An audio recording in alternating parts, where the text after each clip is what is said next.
Revive Church family, Pastor SooSang here. I want to share with you some decisions that your leaders steering we have made regarding the way things are changing in our culture with respect to COVID. So as many of you all know, I'm sure you're well aware, the conditions and guidance around the country and in the state and county are changing on COVID, and we've come to certain key decisions. And so let me share about them here. We have 5 points I want to get across to you. And so um, here we go. Number one, we will not, the church, we will not ask if you are vaccinated or not. Okay. And so we will not ask if you're vaccinated or not. Now, all the pastors and our wives, we have been vaccinated. We want to let you know that. But, we're not, you make your own decision, and we're not going to go around asking you if you are or vaccinated or not. So that's the first thing we want to say. The second thing is we will trust you to make your own informed decision and act responsibly for yourself and toward other people regarding masks and social distancing in light of whatever decision you made with respect toward vaccination or not.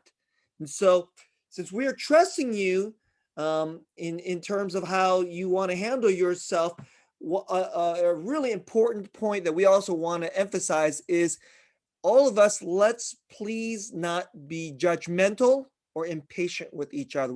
This is a spiritual point.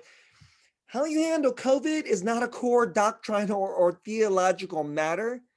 And all around the country, well-meaning people are in very much disagreement on all kinds of matters regarding COVID. Vaccination, not vax, should you be socially distanced, masking, etc. And all of you know that people just are disagreeing about this, and we don't have clarity of consensus on this. And so that's also happening inside the church, brothers and sisters. Let's COVID is going to be over, okay? Hopefully in the near future. And 10,000 years from now, we're all going to be a loving family of God. Let's show each other much grace, patience, humility, respect. Let's not be quick to judge one another. Especially if you encounter or know of someone inside the church who is choosing not to handle the this COVID situation differently than you have decided to. So please be respectful, patient, and have a stance of being of treating being trusting of your church family. So the first 2 points, we're not going to ask you if you're vaccinated or not, and 2, we're going to trust you to make your own decision and act responsibly for yourself and toward others regarding masks and social distancing. Okay.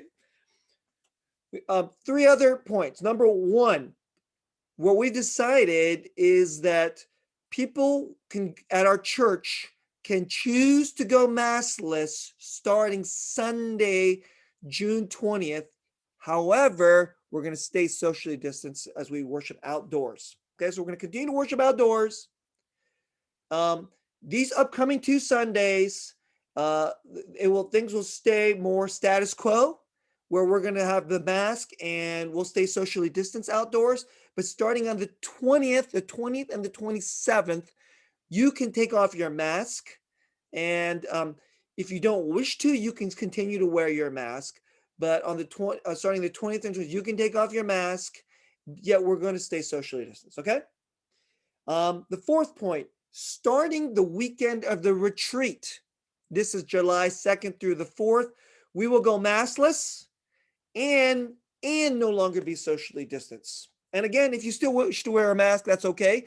But that's the way we're going to do it at the retreat. We'll be maskless and no longer social. This is the beginning of first trying to be, quote unquote, more like normal. And for the Sundays after the retreat, this is the way we're going to handle it at our church.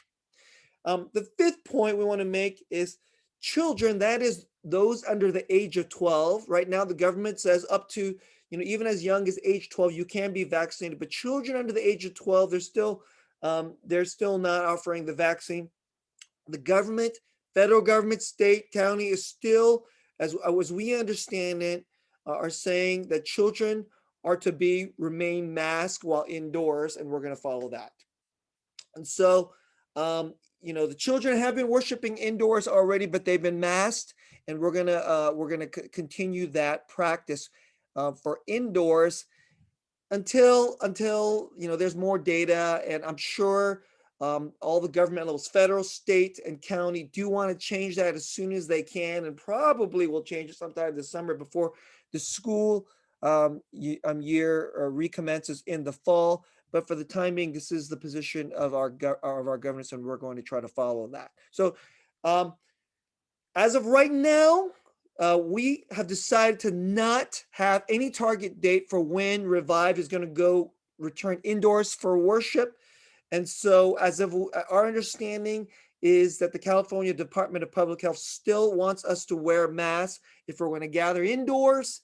I know other states and other locales have been more loose on those rules. You could see that, like, I watched a basketball game recently in Denver. Lots of people not wearing masks in the arena. Some are, some aren't. And so clearly there seem to be more loose in Denver and in Colorado, but that's not the case in Santa Clara County in California. And so steering has decided that it's more important that we go forward, and that includes getting masks, being able to see each other's faces. And that's really important, just being fully present. Our faces are fully present. We're giving ourselves to each other. That is important theologically. If you're covering yourself up from the Bible's point of view, you're, in a sense, you're not fully present to other people. We want to go forward that way, especially in worship and fellowship. So we think that's more important, to continue to remain outdoors, maskless, as opposed to returning indoors and then having to go back to be, masked and socially distanced. So let me review. Okay. Number one, we're not going to ask you if you're vaccinated or not. Number two, we're going to trust you to make your own decision and act appropriately regarding masks and socially distancing. And an important spiritual point of that: please don't be judging and impatient with people who don't agree with your decisions. Okay. Number three, people can go maskless in our service, yet remain socially distanced for the Sundays of June 20th and 27th. So June 20th, that's going to be an important shift. Masks can come off. Yeah, we're going to stay socially distanced. And the retreat weekend, July 2nd to 4th, will be this shift of our change, where we're going to go without masks, and we're going to remove social distance. So we're going to start, you'll see it the Sundays after the retreat. We're going to start sitting closer together. We're going to put more chairs closer together toward the stage, and we're going to be maskless. That's the way it's going to be from the retreat weekend onwards. Yet until the guidance changes, children, those under the age of 12, will remain masked indoors. So that's the update. If you have any questions, um, please feel free to talk to us. You can talk to the pastors, any of the pastors. They were all in on this discussion. Pastor Joe Young and I, or you can talk to any of our steering members. That's Johan, John, um, Joy, and Andy. So feel free to speak to any or more of us. That's the update, and we'll be announcing that again also on Sunday. Hope you're well. Things are changing. I hope you are looking forward to being together, and it's exciting. A lot of people have signed up for the retreat, and so hope you'll be looking forward to going to that weekend. So take care.